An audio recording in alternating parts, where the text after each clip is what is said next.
வாழ்க வளமுடன், வளர்க வேதாத்திரியம். குரு வாழ்க, குருவே துணை. அன்பான உள்ள இன்றைக்கு ஜனவரி 20.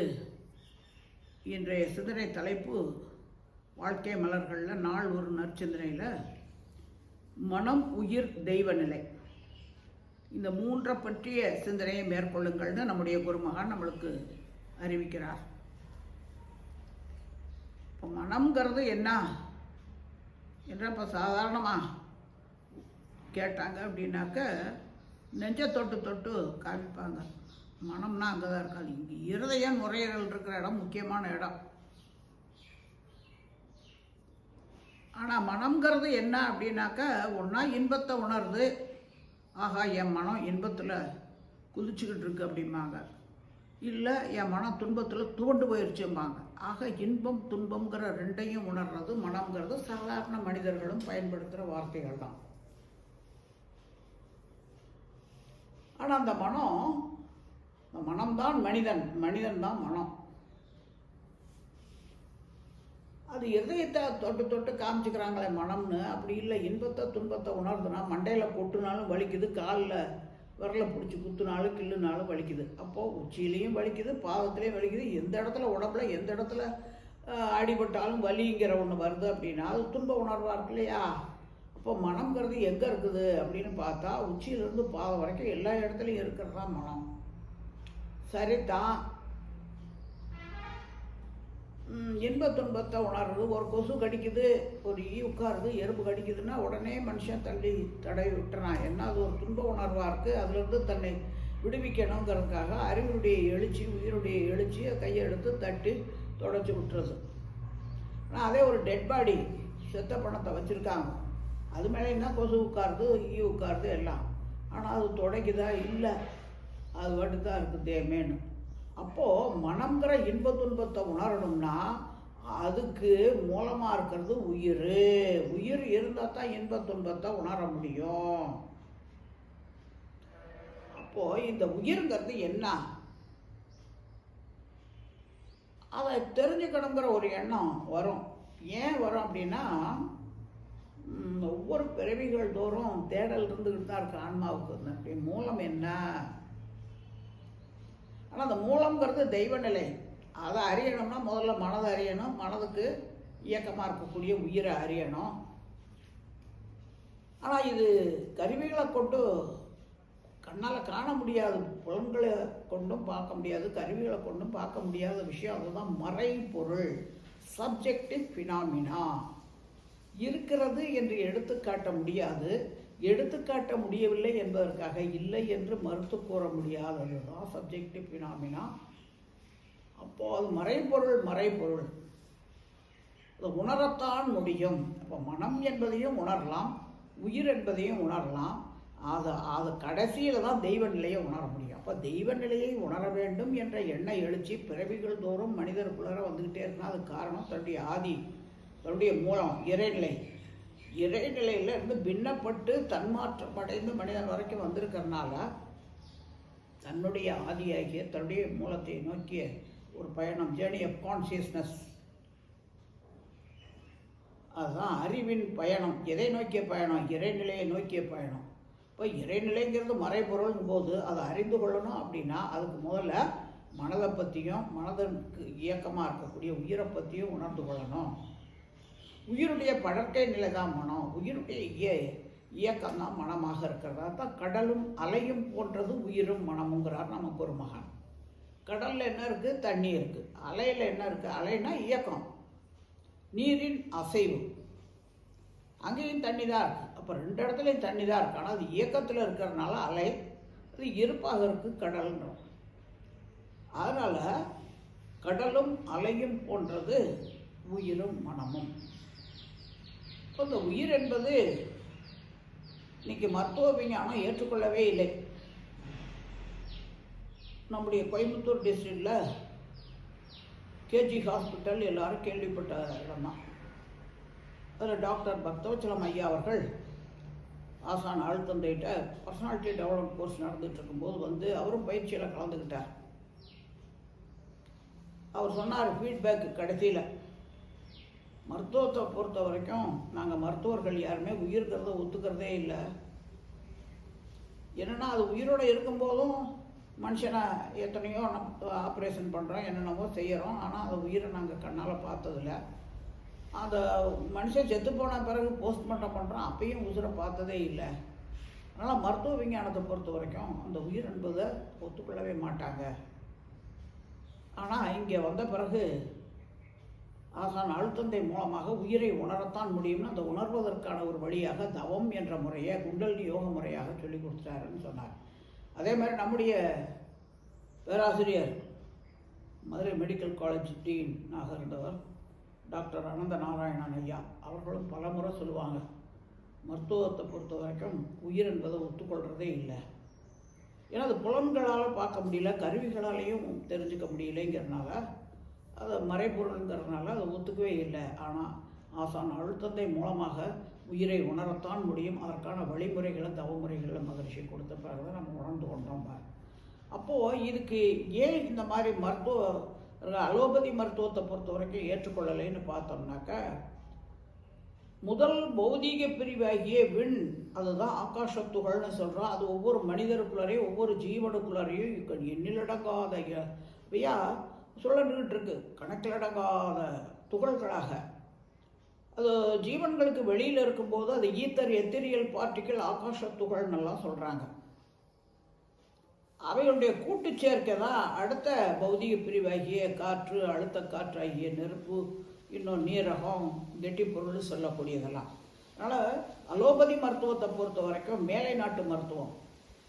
அதனால் அங்கே இந்த முதல் பௌதிக பிரிவாகிய விண்ணினுடைய கூட்டு சேர்க்கை தான் இதர 4 பௌதிக பிரிவுகளுங்கிறதுனால அது கண்ணால் காண முடியல, கருவிகளுக்கு பார்க்க முடியலைங்கிறதுனால அந்த விண்ணுங்கிறது கூட்டு சேர்க்கையாகவும் இருக்கிறதுனால புலன்களுக்கு உட்பட்டது, கருவிகளுக்கு உட்பட்டதை மட்டும்தான் அதை 4 எலிமெண்ட்ஸுக்கு தான் எடுத்துக்குவாங்க. ஆனால் இந்தியன் ஃபிலாசபியில் தான் 5 எலிமெண்ட்ஸ், நிலம், நீர், நெருப்பு, காற்று, ஆகாசம்னு சொல்கிறோம்.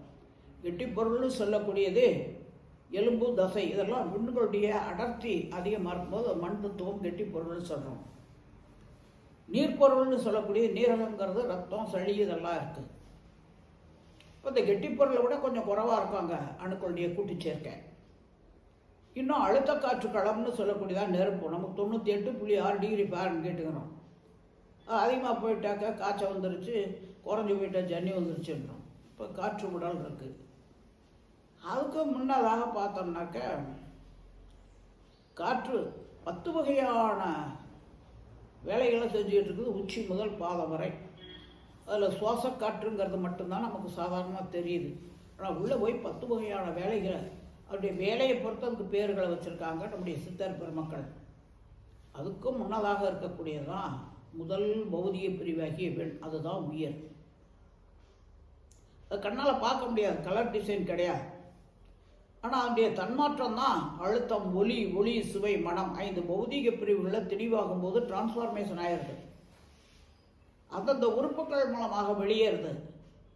அப்படி வெளியேறும்போது ஏற்படக்கூடிய தடை திரும்பவும் அது வெளிக்கிளம்பிய இடமாகிய அந்த உறுப்புக்கே அதன் மூலமாக மூளைக்கு போய் உடல் முழுவதும் இயங்கிட்டு இருக்கக்கூடிய உயிர் சக்தி என்று சொல்லக்கூடிய ஜீவகாந்த சக்தியின் மூலமாக கருமையம்னு சொல்லக்கூடிய மூலாதாரத்தை அடைஞ்சிருது.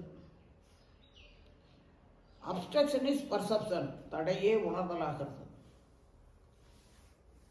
அப்படி கண் மூலமாக, காது மூலமாக, ஒவ்வொரு உறுப்பின் மூலமாக, அறிவு கருவிகள் மூலமாக எதையெல்லாம் என்ஜாய் பண்ணமோ அவ்வளவு எக்ஸ்பீரியன்ஸ் அனுபவங்களாகுது. ஆக அனுபவங்களுடன் கூடிய ஜீவகாந்த களத்தை தான் மனம்னு சொல்கிறோம். இயங்கும் கடவுள் தான் மனம், இயங்கும் கடவுள் தான் காந்தம். இப்போது மனதின் மறுமுனை தெய்வமே அறிவாக இருக்கிறது, அதுதான் தெய்வ நிலை. அப்போ உயிரை உணரணும். அதன் பிறகு உயிருடைய படற்கை நிலையாகிய மனதை உணரத்தான் முடியும். அதை கண்ணால் காதால் பார்க்க முடியாது, கேட்க முடியாது, உணரத்தான் முடியும்.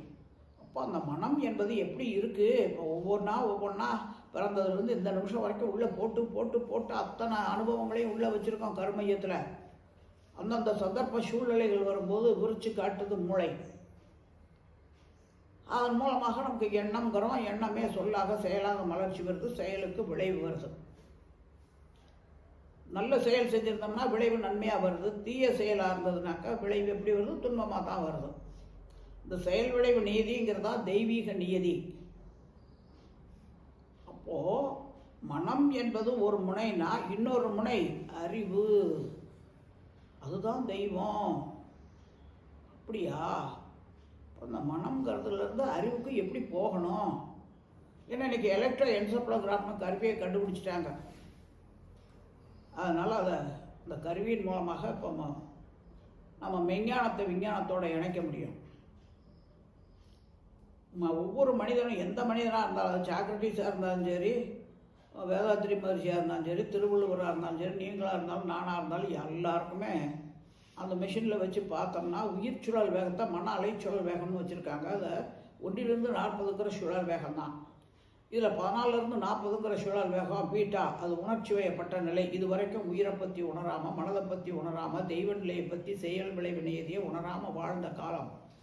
கோபப்படுறது, கவலைப்படுறது, பயப்படுறது, பேராசைப்படுறது, அது வேணும் இது வேணும், ஆளா போலா 52ன்னு இந்த உலகியல் சார்ந்து அழிந்து போகக்கூடிய விஷயங்களில் பற்று வச்சுக்கிட்டு வரக்கூடிய எண்ணங்கள், சொல், செயல் எல்லாமே 14 to 40 சைக்கிளிங் பர் செகண்ட் தான். இப்போ அந்த மன அலைச்சூழல் வேகத்தை குறைச்சி கொண்டு வந்தால் தான் எனக்குள்ளாக இருக்கக்கூடிய தெய்வ நிலையை நான் உணர முடியும். அதுக்கு தான் குண்டல் யோக பயிற்சி, அதுதான் மன வளக்கலை யோக பயிற்சி, அதுதான் கர்ம யோக பயிற்சி. இப்போ அந்த சுழல் வேகத்தை குறைச்சி கொண்டுட்டு வர்றதும் போது ஆல்பா அலை, அது 13லிருந்து 8ங்கிற சுழல் வேகத்துக்கு வரும். இன்னும் மன அலைச்சூழல் வேகத்தை குறைக்கும் போது தீட்டா, பிரபஞ்ச ரகசியமெல்லாம் அறிவுக்கு புலனாகும், 4ங்கிற ஃப்ரீக்குவென்சி வர்ற வரைக்கும். இன்னும் அதுலேருந்து குறைச்சி வரும்போது 3, 2, 1, 1, 1லிருந்து 3ங்கிறனால அப்படி வரும்போது டெல்டா, அதுவானால் அதுவே சொல்லும். இப்போ அந்த நிலையை அறிவதற்கும் அடைவதற்கும் எடுத்தது தான் மனித பிறப்பு. அந்த நிலையை அறிவதற்கும் அடைவதற்கும் குருமகானுடைய உயிர் சேர்க்கை வேணும். உணர்ந்தவர்கள் மற்றவர்களுக்கு உணர்த்த முடியும். அந்த வகையில் இந்த மறைபொருளாக இருக்கக்கூடிய தெய்வம், உயிர், மனம், இதையெல்லாம் கருவிகளாலேயும் அளக்க முடியல, புலன்கள் மூலமாகவும் முடியல. அதை நான் எளிமையாக சொல்கிறது உண்டு. உணர்வுங்கிறதுக்கும் அறிவு, அறிந்து கொள்வதனால் அறிவு, உணர்ந்து கொள்வதனால் உணர்வு. எப்படி ஸ்பிரிட்லேருந்து ஸ்பிரிச்சுவல் அப்படிங்கிறது, ஆன்மீகம் அப்படிங்கிறத கொண்டு வந்திருக்காங்களோ அது மாதிரி பார்த்திங்கன்னா உணர்ந்து கொள்வதனால உணர்வுங்கிறோம். மிட்டாய் என்ற ஒரு பொருள் அது எப்படி இருக்கும்? இனிப்பாக இருக்கும். இனிப்பு எப்படி இருக்குங்கிறத யாருனாலும் எடுத்து வார்த்தைகளால் சொல்ல முடியாது. அவங்கவுங்க அதை சுவைச்சு நாக்கில் வச்சு சுவைச்சா தான் இனிப்புங்கிறது இப்படி இருக்குங்கிறத உணரும். அதுபோல் தலை வலிக்குது, மண்டை வலிக்குது, வயிற்று வலிக்குதுன்றான். அந்த வயிற்று வலி எப்படி இருக்கும்னு எடுத்து சொல்லுப்பா, மண்டை வலி எப்படி இருக்கும்னு சொல்லுன்னா யாருனாலையும் சொல்ல முடியாது. அவங்களுக்கு வந்தால் அதுதான் உணர்வுங்கிறது. அதனால தான் மகரிஷி அடிக்கடி சொல்லுவார், நான் உணர்ந்தேன், உணர்ந்ததை உணர்ந்தவாறு உங்களுக்கு சொல்லுகிறேன், உங்களுடையதாக்கி கொள்ளுங்கள் பார். அதனால் எந்த ஒன்றையும் நம்ம முதல்ல அறியறோம், அடையிறோம், அதுக்கப்புறம் அந்த உணர்வு நிலைங்கிறது தான் ஒவ்வொன்றிலே அந்த ஆன்மீகங்கிற ஒரு உயர்ந்த நிலைக்கு போகிறதுக்கு யோக பயிற்சிகள் மூலமாக பல வகைகளில் பல காலங்கள்லேயும் பல மகான்கள் உலகம் முழுவதும் ஒவ்வொரு இடத்துலையும் ஒவ்வொரு மெத்தடில் ஒவ்வொரு முறைகளில் கொடுத்துருந்தாலும் கூட ஆசான் அருள் தந்தை இந்த குண்டல் யோகங்கிறத இல்லறத்தில் இருந்து கொண்டே இல்லறம் நல்லறமாகிறது. அதுவும் இன்றைய சிந்தனையில் சொல்கிறாங்க, படிக்கிற காலத்தில் மாணவ பருவத்தில் இருக்கிறவங்களுக்கு இந்த பயிற்சியை கொடுத்துட்டோம் அப்படின்னா அது எந்த காலத்துக்கும் உதவும். இப்போது ஒரு பார்த்தோம்னா 4 மணி நேரம் மனப்பாடம் பண்ணக்கூடிய ஒரு தியரியை 15 நிமிஷத்தில் மனப்பாடம் பண்ணிடுவான் அந்த பையன். நம்ம குண்டல் யோகம் பயின்றவனாக இருந்தான்.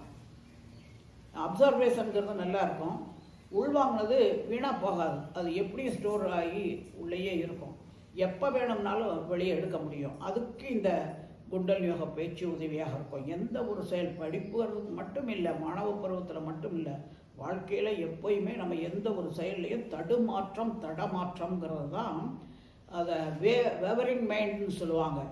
அந்த சலனமில்லாத நிலையில் ஒன்றையே நினைத்து ஒன்றி இருந்து அந்த ஒன்றாகவே ஆகி போதல்ங்கிறது தான் யோகம்ங்கிறதே. அந்த நிலையை மனவளக்கலையின் மூலமாக பெற முடியுங்கிறது தான் இன்றைய சிந்தனையில் மகர்ஷி நமக்கு இன்சிஸ்ட் பண்ணி வலியுறுத்தி இன்னைக்கு நமக்கு சொல்லியிருக்கார். மேலும் சிந்திப்போம், தெளிவு பெறுவோம்.